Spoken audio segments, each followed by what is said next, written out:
Hello people, welcome back to the channel. If this is your first time here, consider subscribing. My name's Gino and this channel is called Real Everyday English, the channel that helps you improve your English for free, video by video, using mainly real-time examples, which I think is the most natural way to learn a language. This week's topic is going to be a British idiom, which is 3 sheets to the wind. What does it mean? I'll explain that in a minute. And then I'm going to give you some vocabulary demonstrations using a sheet of paper, which you know is my own kind of weird little style on this channel. I use real everyday things to give you examples of vocabulary. But before we get into that, yesterday I was up on Winter Hill, and some of you might remember that a couple of weeks ago I actually made a video and pointed this hill out. I got quite a few comments from people who were showing interest about the place. I was there yesterday, so I just wanted to show you guys what it looks like up there. Check it out. Hey, good morning people. This morning I'm in one of my favourite places. It's a lovely sunny day here in the UK and I've come up here to do some Saturday morning meditation. This place I actually pointed out on one of my videos a couple of weeks ago and I got quite a lot of comments of interest about the place. So I just wanted to show you what the place is. It's called Winter Hill and it's on the border of Bolton and Chorley, and it's an absolutely beautiful place. I'm going to do a 360 turn so you can see the view and take it in. Look at that. Absolutely beautiful view from up here today, and the sky is blue. So I'm going to get on with my meditation. See you later, guys. Okay, so that was Winter Hill. Now let's move on to the topic, which is 3 sheets to the wind. What does it mean? Well, in essence, it means to be intoxicated by alcohol or extremely drunk, and it originates from back in the days when the sailors used to be out on the boats at sea and they would use 3 sheets to the wind to describe other sailors who were extremely drunk. So to use this phrase in a sentence, you could say something like, oh, my friend was 3 sheets to the wind last night, and that means he was extremely drunk. Now let's move on to the real-time examples using a sheet of paper. So the first one I want to describe for you is to scrunch up. And to scrunch up basically means to bend and crush out of shape. So if I'm writing something on this sheet of paper, like so, with a pen, I could be writing away and then I'm not happy with what I've written, then I could scrunch it up and throw it in the bin.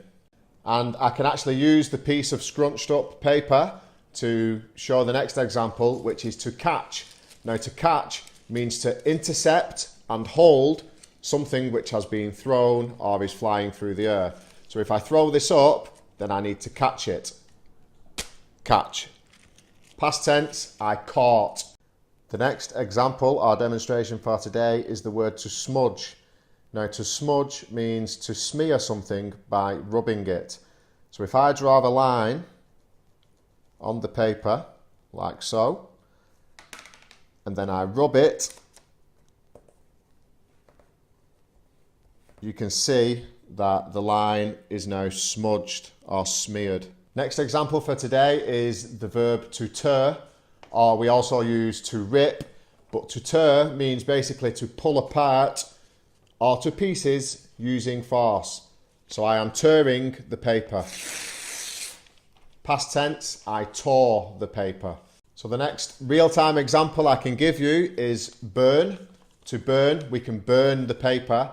And to burn the paper, I need to set it alight because burn means to be destroyed by fire. So let's try.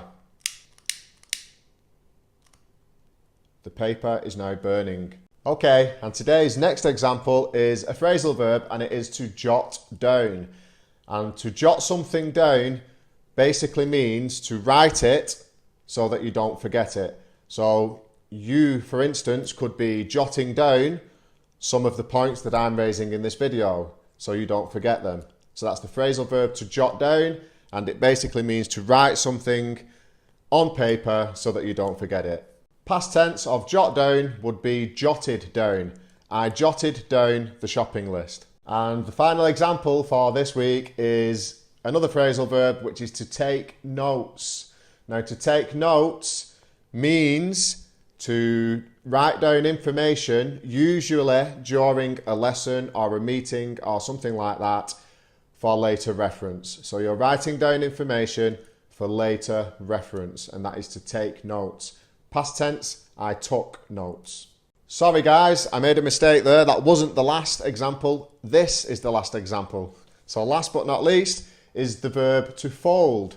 Now, to fold something means to bend something so that one part of it covers another. Usually something that's thin. So we fold clothes, we fold bed sheets, and you can also fold paper. So I'm going to fold the paper in half. And you can see that the paper is now folded on top of each other. Past tense is folded. I folded the paper in half. Okay, so that was it for this week's video. I hope you found it useful as always, and if you like these videos and this is your first time here, consider subscribing to the channel. I release weekly content to help you people improve.